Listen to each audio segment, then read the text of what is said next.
اس وقت میرے ساتھ احمد علی موجود ہے۔ احمد علی کی ڈیتھ ہو جاتی ہے، ڈیتھ کے بعد ان کے کفن دفن کا انتظام کیا جاتا ہے۔ 3 سے 4 گھنٹے کے بعد احمد علی جو ہے موت جانا طور پر دوبارہ زندہ ہو جاتے ہیں۔ طبیعت شدید خراب ہو گئی، مجھے فیور ہوا اور سانس لینے میں دشواری محسوس ہونے لگی کہ میں کلمہ طیبہ کا ورد کر رہا تھا اور میرے پاؤں میں سے جیسے موومنٹ نہیں ہو رہی تھی اور جان نکل گئی تھی۔ کفن میں لپٹی لاش دوبارہ کیسے زندہ ہو گئی؟ ایک شخص جو مر گیا تھا اور مرنے کے بعد 4-5 گھنٹے ہوئے تھے کہ وہ دوبارہ زندہ ہو گیا۔ دیکھیے ویڈیو اسٹوری دیکھیے۔ اس سے پہلے آپ کو میں بتا دوں کہ اللہ ہر چیز پر قادر ہے۔ اگر وہ مارنے پر قادر ہے تو دوبارہ زندہ کرنے پر بھی قادر ہے۔ اسٹوری دیکھیے، وہ علی کل شیء قدیر ہے۔ آپ کو معلوم چلے گا، ساری اسٹوری دیکھ کر آپ کو حقیقت معلوم چل جائے گی۔ اسٹوری دیکھیے آپ لوگ۔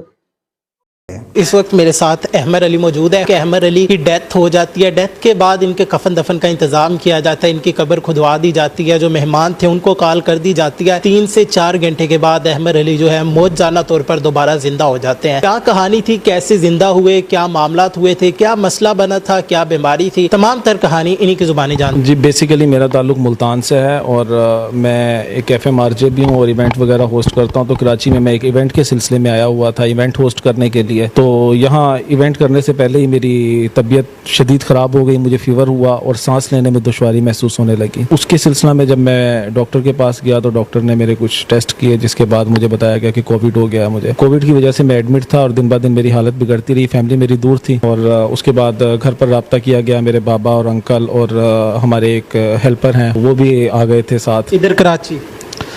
جی بالکل، ادھر کراچی آ گئے سب وہ۔ اور اس کے بعد ایسا تھا کہ کسی کو بھی ملنے کی پرمیشن نہیں تھی۔ یہ چیز مجھے زیادہ ایک انگزائٹی اور ڈپریشن کی طرف لے جا رہی تھی کہ ایک تو آپ اپنے شہر سے دور ہیں، اپنوں سے دور ہیں، اور دوسرا اس بیماری کے اندر کوئی آپ کے پاس نہیں ہو سکتا۔ جسٹ اتنا تھا کہ یہ ایک نجی ہاسپٹل ہے تو اس وجہ سے اتنا ان لوگوں نے ریکویسٹ پر کیا کہ میرے جو ہمارے ہیلپر تھے وہ اندر آ جاتے تھے، مجھے کھانا وغیرہ رکھ جاتے تھے کٹ پہن کر اپنی احتیاطی مکمل تدابیر کے ساتھ۔ تو بس یہی سب کچھ چل رہا تھا۔ تو اس دوران ایسا ہوا کہ میری حالت بگڑنا شروع ہو گئی۔ حالانکہ زیادہ عرصہ طویل نہیں ہوا تھا اس کو، 2-4 دن کے اندر ہی سانس لینے میں شدید دشواری ہونے لگی۔ وینٹیلیٹر پر مجھے لے گئے، لیکن اسی دوران مجھے محسوس ہونے لگا کہ اب شاید میرا ٹائم قریب آ گیا ہے۔ کیا حالت تھی، محسوس کیا ہوتا تھا تب، کیا کیفیت تھی کہ جب بندہ اس حالت میں ہوتا ہے تو اللہ پاک کے بہت قریب ہو جاتا ہے؟ نہیں یار، ویسے تو میں بہت گناہ گار سا بندہ ہوں، پتہ نہیں کون سی نیکی کون سی چیز میری کام آ گئی۔ لیکن میں بیسیکلی بتاؤں تو مجھے جو فیلنگز آ رہی تھی سب سے زیادہ مجھے اپنی اماں کا، اپنی والدہ کا خیال آ رہا تھا، کیونکہ میں اپنی والدہ کا اکلوتا بیٹا ہوں اور میں سوچتا تھا کہ میرے بعد میری مدر کا کیا ہوگا۔ اس چیز کو سوچ کرنا تو میں ایک بڑا پریشان تھا، اور اماں یہاں پر تھی بھی نہیں، تو میں نے ان کے لیے ایک ویڈیو میسیج تیار کیا اماں کے لیے، جو شاید میرے جذبات تھے، میری فیلنگز تھی۔ اور وہ ہمارا جو ہیلپر ہے وہ جو میری ٹیک کیئر بھی کر رہا تھا، اس نے وہ ویڈیو میسیج میرے اکاؤنٹ کے اوپر اپلوڈ کر دیا، پوسٹ کر دیا، کیونکہ میرے عموماً جتنے بھی سوشل میڈیا اکاؤنٹس ہیں وہی مینیج کر رہا ہوتا ہے ان چیزوں کو آگے پیچھے بھی۔ تو اس کے بعد ایسا ہوا کہ وہ